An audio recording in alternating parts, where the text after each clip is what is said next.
Before we jump into the episode today, I want to share something with you from my heart. First of all, thank you so much for listening to the podcast. I really can't tell you how much your support means to me. We've been doing the podcast now for almost 4 years. I can't even believe it. And I'm so grateful for each and every single one of you that listens, shares an episode with your friends, sends me a DM or a text message letting me know how an episode resonated with you or any aha moments. Seriously, I couldn't be more grateful to be able to create this podcast. It has been such a blessing in my life, and I love hearing the ways it's been able to provide value in yours as well. One thing you might not know is how much work it takes to be consistent with a podcast. In fact, did you know that the majority of podcasts don't make it past episode number 10? And we are well beyond that. And it's just a lot thinking of the episodes, recording them, editing them, managing the guests, making sure that everything runs smoothly and gets uploaded consistently and regularly. And so that's why I have created an amazing opportunity for you to support the podcast monetarily. And in exchange for that, you will get exclusive premium subscriber content. So for as little as $3 a month, you can become a premium subscriber of the podcast. And every month I will upload new voice-guided workouts and breathwork meditation audio for you. So that way you can work out with me, coaching you in your ears. You can also take a moment to reduce your stress and relax and come down and ground down with one of my breathwork audios. So if that is on your heart to support the podcast for as little as $3 a month to become a premium podcast subscriber, I can't tell you how much that means to me and the growth of this podcast. I appreciate you. If you're interested, click the link in the description, become a premium podcast subscriber, new content every month, and while supplies last, I'll send you an exclusive podcast coffee mug so you can have your self-love and sweat coffee every morning. I appreciate you. Now let's get into the show. Welcome to Self-Love and Sweat, the podcast, the place where you'll get inspired to live your life unapologetically, embrace your perfect imperfections, break down barriers, and do what sets your soul on fire. I'm your host, Lunden Souza. Hey friend, it's me, Lunden Souza, online lifestyle transformation coach. I help people all over the world just like you who know they are meant for more, get their mind right and their body tight, and go from crazy busy to crazy happy. And hey, if it's our first time meeting, welcome. So happy to have you. And if you've been with us for a while, it's so great that you're here too. I'm really excited to share this episode of the Self-Love and Sweat podcast with you.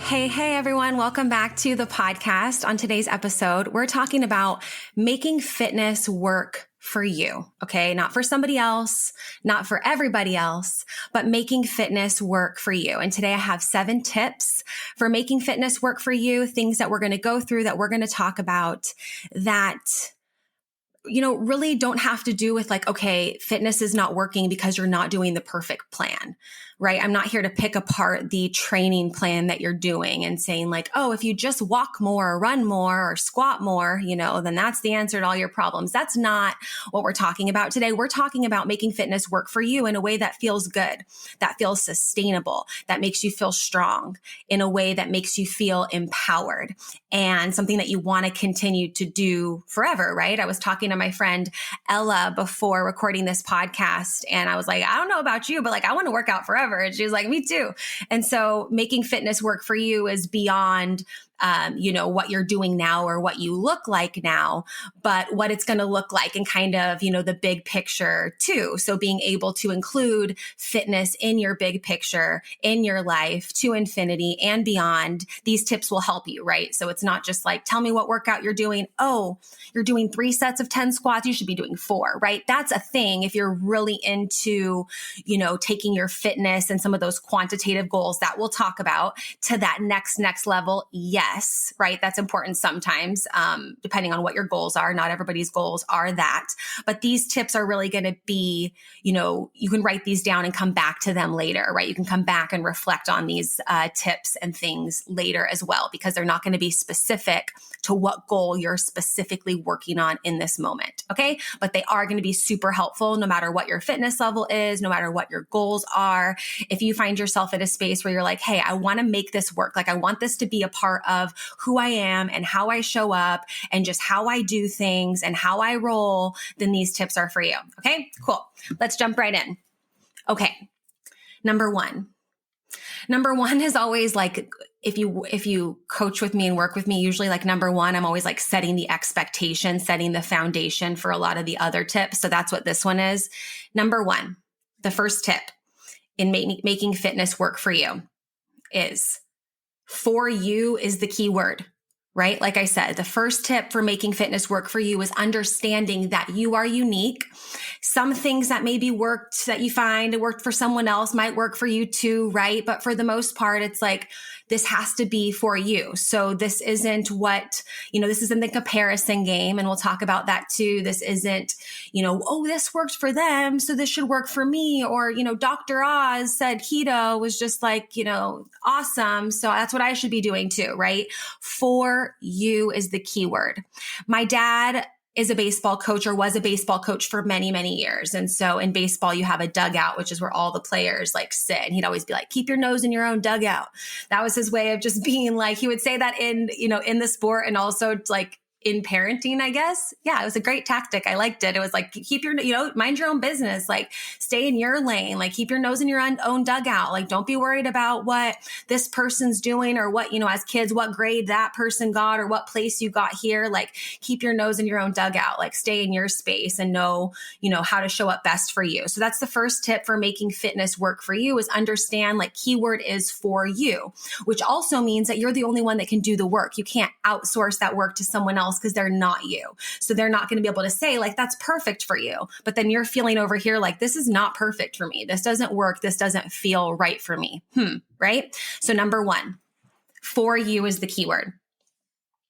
Number two, in our 7 tips for making fitness work for you. Number 2, what works now or what worked then doesn't always work forever, right? So what works now might not work later on in your life. What works, what worked earlier on in your life might not be working now. And you might be in this like tug of war struggle of like, what the heck? I used to run and that would just keep me super, fit and strong. Or I used to do workouts like this and that was awesome. And it made me feel great. We're always changing and we're always evolving. I'm 33 now. I started working out outside of like playing sports and being a kid and doing like school stuff. I started working out when I was 17, when I started college.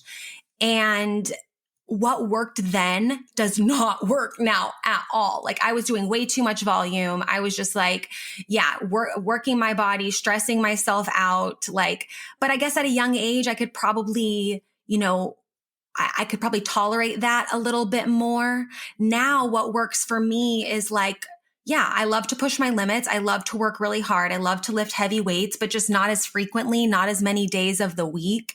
Also, I love restorative exercise. Like I will foam roll voluntarily. I love the melt method. I will stretch. I will do the tennis ball thing in all the hard spots, right? It's like, I do not skimp on recovery at all whatsoever. That's a big non-negotiable for me. We'll talk about that too. But just understanding like, hey, like, who you are in your 20s, 30s, 40s, 50s. I have a client right now who's training for a marathon in his 60s. I've been working with him for a while. He's freaking amazing.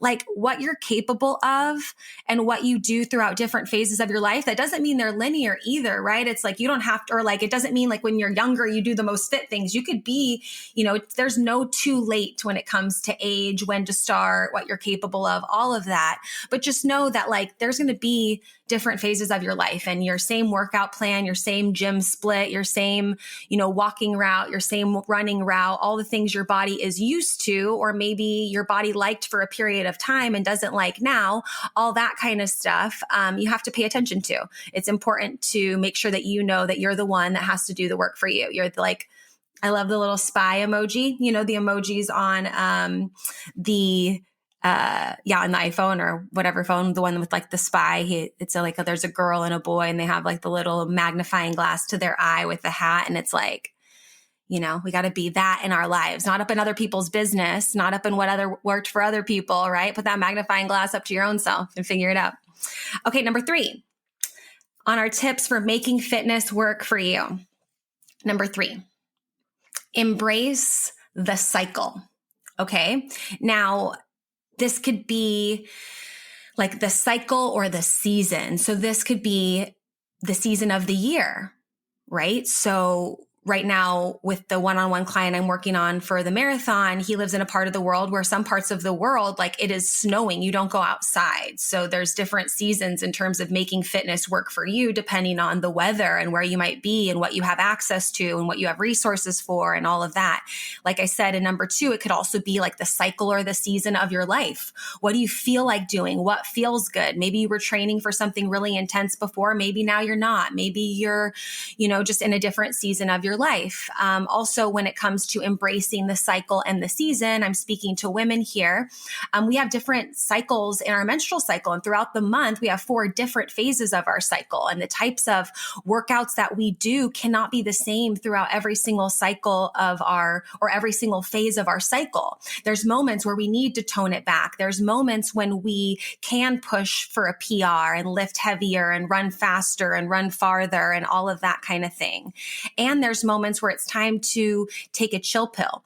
And so I feel like that all or nothing mindset, or some of that tug of war that I've seen women play, is really like, oh my gosh, like I was on my period and I ate everything and I worked and I didn't work out. And oh my gosh, like I ruined my results. It's like, no, it's just part of it. So I plan not to work out on my period personally. I also plan to eat these really good cookies, these almond flour chocolate chip cookies. I also plan to eat the whole box during my period. That's part of my plan. So like, embrace the cycles of your life. I'm not like, this is what I love to do. And I love to work out and I want to feel good and I want to feel strong. And I want to relax when I'm on my menstrual cycle. And I also want to have these cookies that I don't normally eat throughout the whole entire other phases of my cycle either, right? It's like a planned approach. I know how I'm going to feel. I'm embracing the cycles, not fighting against them.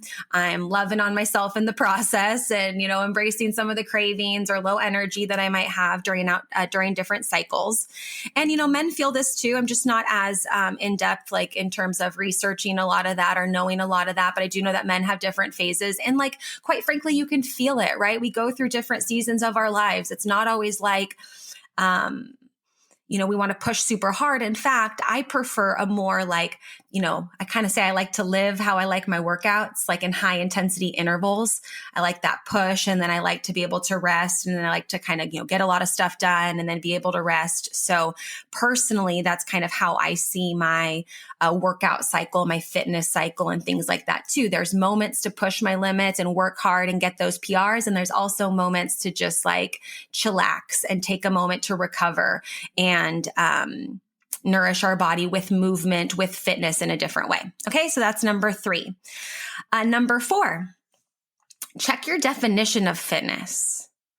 Check your definition of fitness. So what do you think about when you think about fitness? What comes up for you? What internal representation do you have when it comes to fitness? Do you think about something in particular? Do you hear something in particular? Do you see something in particular? Do you smell something? Like what comes up for you when you think about fitness? Is it more positive vibes? Is it like funky feelings, like ain't nobody, I don't want to do this? What comes up for you when you are thinking about fitness? And I want to quickly offer a new way of looking at fitness. So I don't know how you're thinking about it now, but you know how you're thinking about it. And I want to offer you a new perspective on how to think about fitness. But I do want to go through it quickly because I do have a whole episode on this podcast about this redefining of fitness that you can listen to. And then I also wrote an article about it in the August issue of Best Holistic Life magazine. So if you want to read it, you can. It's an acronym using the word fitness. And so that's number 4 here is check your definition of fitness. And here is this acronym that I love to use that you can, you can do what you want with it. You can put it in your back pocket. You could take it. You could take some of it. You could take a little bit of it. Okay. Redefining fitness. So F stands for feelings over looks. Focus on how you feel through fitness versus just how you look. I versus me, right? Not comparing, not me versus somebody else, like me versus me yesterday. I versus me. That's the I.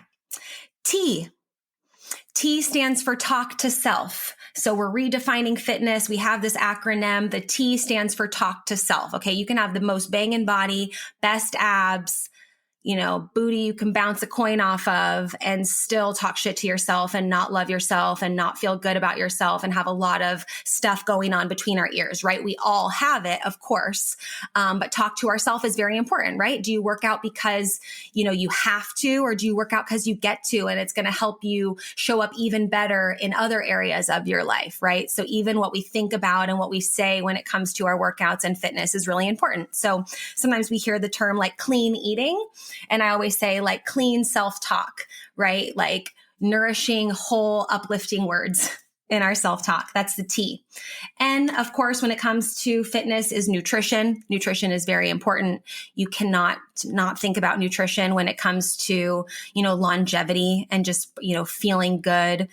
What we eat is the building blocks of who we are. And it tells our body what to create more of, right? Whether we're building more lean muscle tissue or we're storing, more unwanted fat. And so nutrition is really important and a powerful player in fitness. E in fitness stands for empowering ownership. So just stopping pointing the finger at everything outside of us for causing this and messing our this up and that up and pointing the finger back at ourselves in an empowering way, saying like, hey, I'm in control of how I show up. I'm in control of if I do or do not do my workouts. It's my thing if I'm not, eating quality nutrition or getting good sleep, right? It's like empowering ownership basically says like, I'm the common denominator and I like it. Right? Not pointing the finger right back at me. Okay. And then S and S in fitness, the last 2 letters in fitness. S stands for self-love. And then the last S stands for sweat, which is the title of the podcast, Self-Love and Sweat. So for self-love, I know that's a big topic. It can be really broad.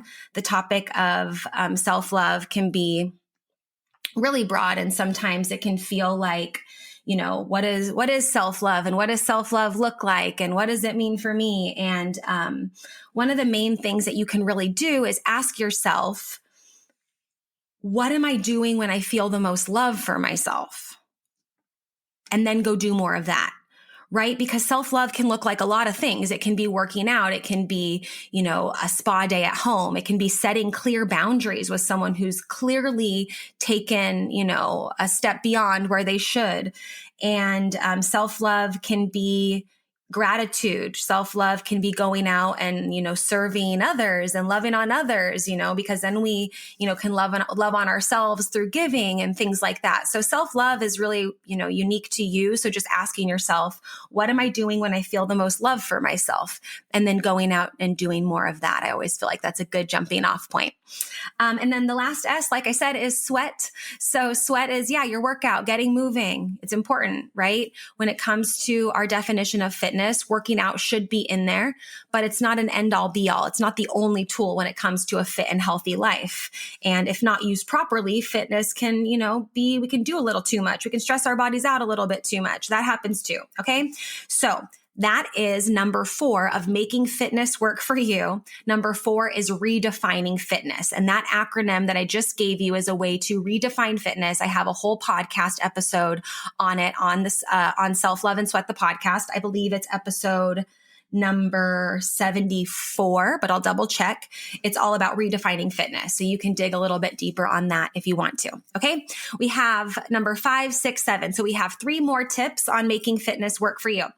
Stay with me. And if you have any aha moments or anything you want to share, or you're taking notes and something's coming up for you, like totally share that with me, either in the DMs on Instagram, or you can hit reply to any of the emails that I send to you. I always get the replies sent right back to my personal email address, and I always try to get back as soon as possible. So if you have any aha moments you want to share, do that. Okay, number 5. Making fitness work for you. Setting up non-negotiables with yourself. Okay, so this is like where, when you're in school, you have a teacher. Sometimes, or like in work, sometimes if you work somewhere where you have a boss, right? You have like someone who's there to for checks and balances. Okay. But with our health and wellness, there's not, I guess our doctor will do that. But, unless you're in a job where you have to be a certain size, like if you're a fit model, I have some friends that work in a fit model, space,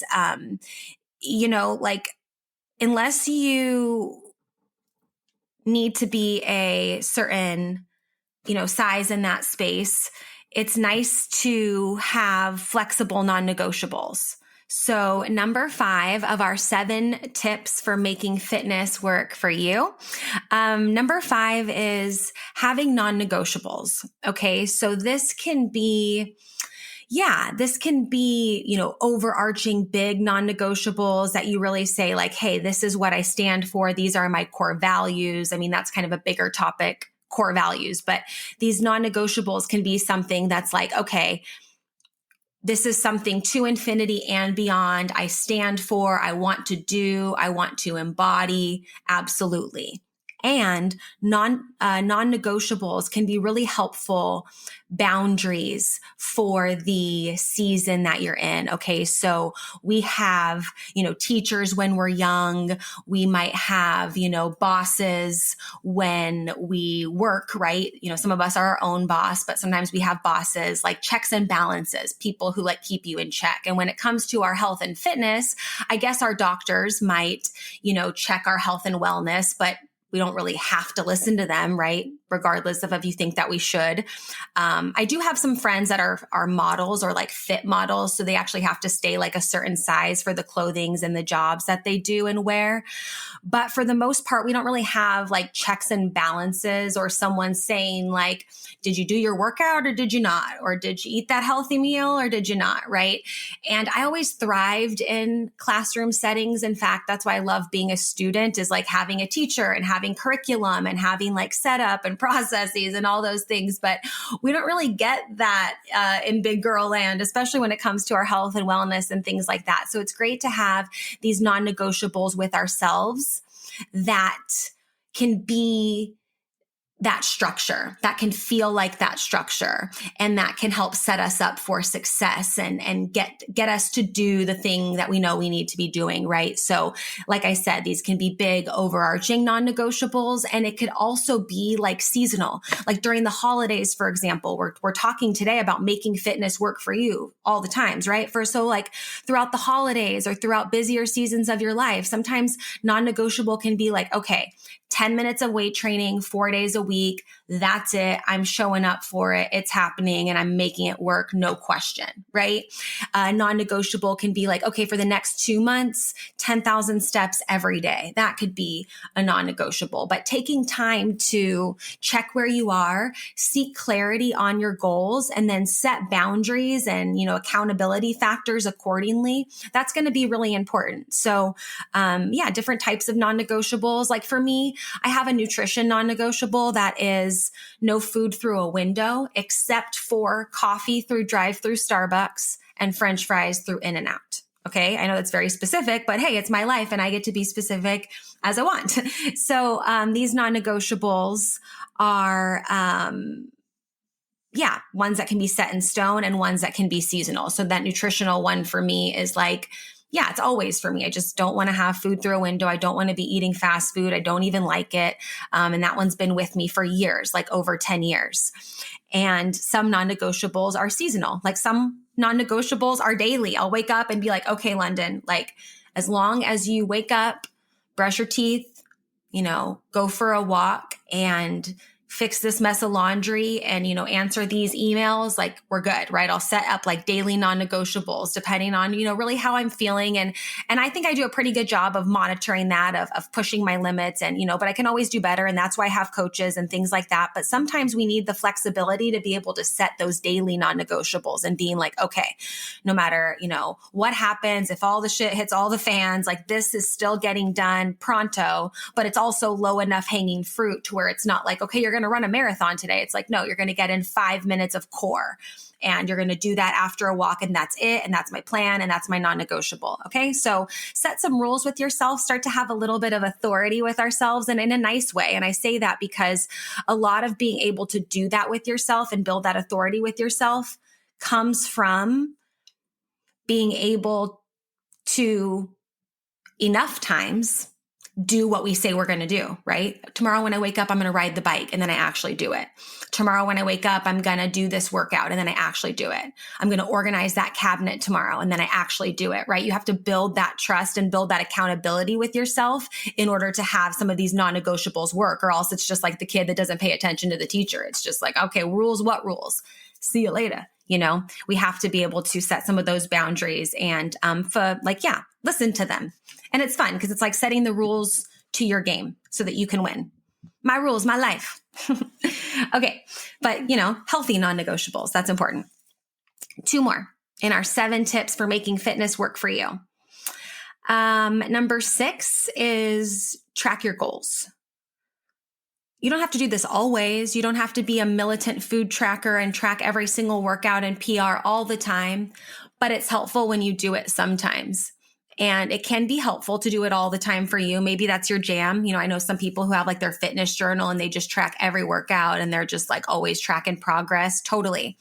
But having quantifiable data is cool, especially when it comes to fitness, because sometimes you won't see or feel some of the changes, but you're like, oh, last week I did 12 repetitions and this week I did 15. Last time I squat, I did 100 pounds. This time I did 110, right? So being able to track your goals quantifiably is not the end all be all obsession point. And it's helpful to be like, okay, this is proof that I'm putting in the work. Cause sometimes we're just like, is it even working? Like help. And it's cool. I've been doing this for a long time. It's nice to see when I run a 5K a few minutes faster. It's nice to see when I can lunge a little bit heavier and use the 20s instead of the 15s in my leg workout. And it's like, sometimes I don't even remember, what I ate for breakfast yesterday, let alone what I squat or lunged or whatever 2 weeks ago. So it's nice to be able to track that progress and then look back later. So in the process of making fitness work for you and making it stick and feel good, part of consistency, and motivation is like being able to get motivated off yourself, like hype yourself up, right? And like, okay, cool. I made progress here. I'm doing a little bit more here.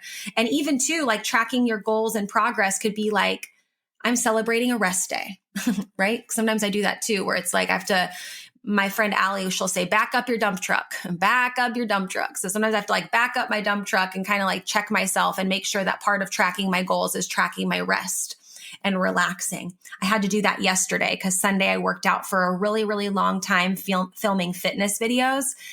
And yesterday it was like, oh my gosh, no progress can be made today except for progress in an Epsom salt bath. And that was it. And that's where it was. So that was part of like, okay, if I want to make progress in my workouts moving forward, I'm also going to have to rest today and take a little bit of a break. Okay, last one. And then we're out of here. If you caught the first part of the video, hopefully you saw number 1 through 4, but yeah, my phone died. So here we are. And for those of you listening on the podcast, there was no issue because you're your audio was edited based on the recording of the video dying, so it's no problem. Number 7, last but not least, in making fitness work for you is have fun. Have fun. Like, do what's fun for you, right? Like, I love lifting weights and I like resistance training, and I also like yoga, and I also like biking, and I like, walking. I like laying in bed and doing nothing, right? There's a lot of ings outside of just like fitness stuff that I like. And having fun is super important. We want to be able to enjoy what we're doing and find some satisfaction and fun in it. And so just because you see on Instagram that some people are doing certain exercises or certain modalities of fitness and they look a certain way, but for you, that's not realistic to your lifestyle. It's not even fun, right? We got to be moving, but how we do it is kind of our business and up to us to get done. And so, yeah, I'm a big advocate of strength training and resistance training just because of the benefits it has for the longevity of our body and our bones and things like that. But like, I think, Zumba is super fun. I love it. I love body weight training. I love dancing. I love water aerobics. I like, whatever's going to get me like moving. I just have found fun in movement. And so sometimes we can just kind of find that. It's like, okay, as long as I'm moving, I'm going to have fun with it. And sometimes you might be like, no, that is not fun for me. I don't like it. That's fun for me. I like that. And that's my jam. And I'm going to push my limits here. So you can do that too. Okay. So those are our 7 tips today for making fitness work for you. I'll go through them super quickly, especially because I know the first part of the video got cut off. Number 1, for you is the keyword, not for anybody else. Making fitness work for you is you. Number 2, what works now or what worked then won't always work forever. Number 3, embracing the cycle that you're in, the season of your life. Number 4, checking your definition of fitness. Number 5, setting up those non-negotiables, whether they are overarching, big non-negotiable themes in your life or something seasonal that keeps you on track. Number 6, track your goals. Having quantifiable data is super, super helpful and motivating and helps you stay consistent and also just helps you know where you are. And then number 7, have fun. Have fun with it. Thank you guys so much for listening to this episode of the podcast. We'll see you next time.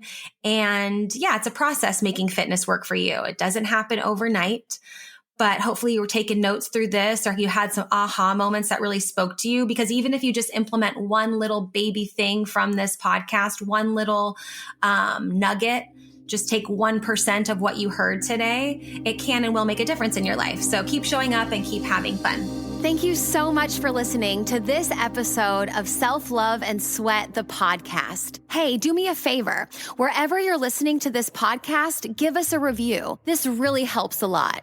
And share this with a friend. I'm only one person, and with your help, we can really spread the message of self-love and sweat and change more lives all around the world. I'm Lunden Souza, reminding you that you deserve a life full of passion, presence, and purpose, fueled by self-love and sweat.